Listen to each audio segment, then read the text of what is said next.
In keeping with the semi-premium last vow, Roca here is actually a tad bit cheaper than normal. Not as cheap as the 2-year-old Ibarra, but not as expensive as new units normally are. It's really back to that guaranteed coin flip, isn't it?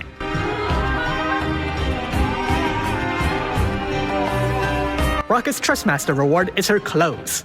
With high magic and some defensive stats, the clothes also gives resistance to stomp. Furthermore, some extra stat boost, I guess. Honestly, it's just kind of okay. Her Super Trustmaster reward is a 2-handed gun that tops Olives with 2 more magic.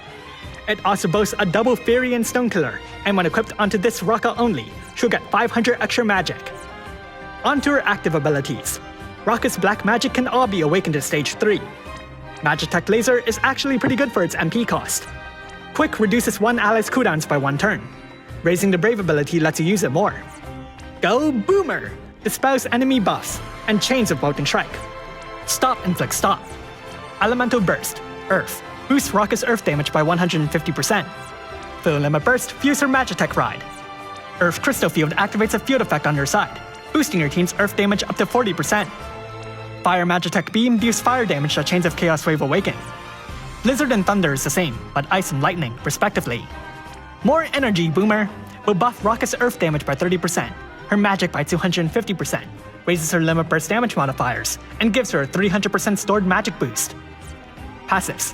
But for Trustmaster reward or Super Trustmaster reward equipped, Roca gains 500 extra magic. She has 6 strong killers, half the Captain Limit Burst damage, and a small Limit Burst regen.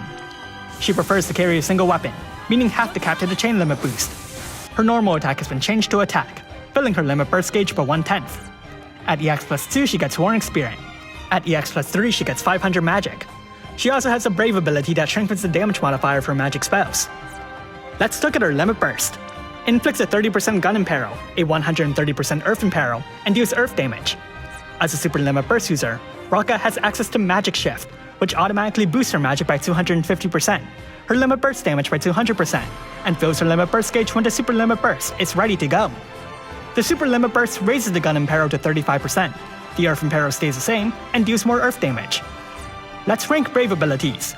I'd prioritize Earth Crystal Field to raise the Earth Amplification Field Effect buff, Pseudo Magitek Core, Boomer, in order to strengthen the damage modifier for Earth spells, and lastly Quick, which more uses can be good, but really depends on your team. Time to make a damage rotation. On turn 1, cast Earth Crystal Field, fill Limit Burst, and double cast Quake.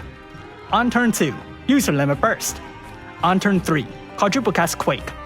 On turn 4, cast Elemental Burst, Earth, double cast Quake, and more Energy Boomer. On turn 5, use her Super Limit Burst. Repeat the rotation from here. You can also incorporate Quick to abuse Boomer more if you'd like. So, EX2. As a Super Limit Burst user, Roca automatically benefits from additional EX Awakenings. A instant Limit Burst can let you save her Limit Burst fill, though ultimately it's not like Roca prefers to start the battle for Limit Burst anyways given her potential support in the buffs. Her Super Trustmaster reward is the best Super Trustmaster reward gun in the game, and also has 2 killers attached. Plus it's best for Roca. EX plus 3 is just stats, and expensive, even if slightly less so. So how good is Roca?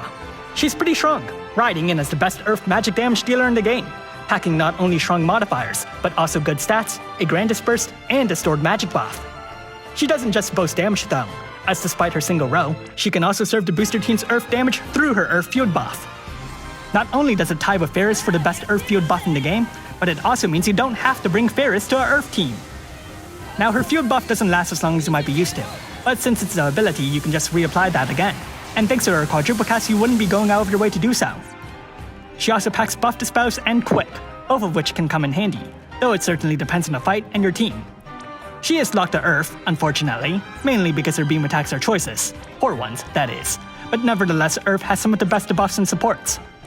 Roca can also benefit further from certain other units, Lefsha and Dark Fina to boost Stonga or Sage to boost Quake. With that being said though, in this new leader skill meta the 3 may not be your first picks of our current leaders.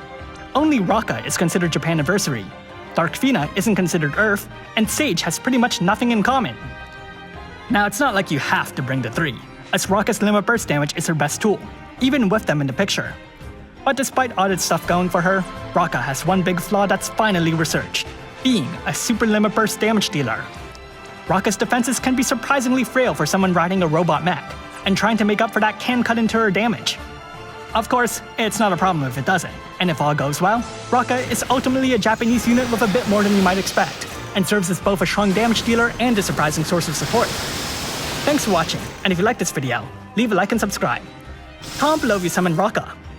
Personally, that banner is looking a bit more enticing. I guess I wouldn't mind either of them.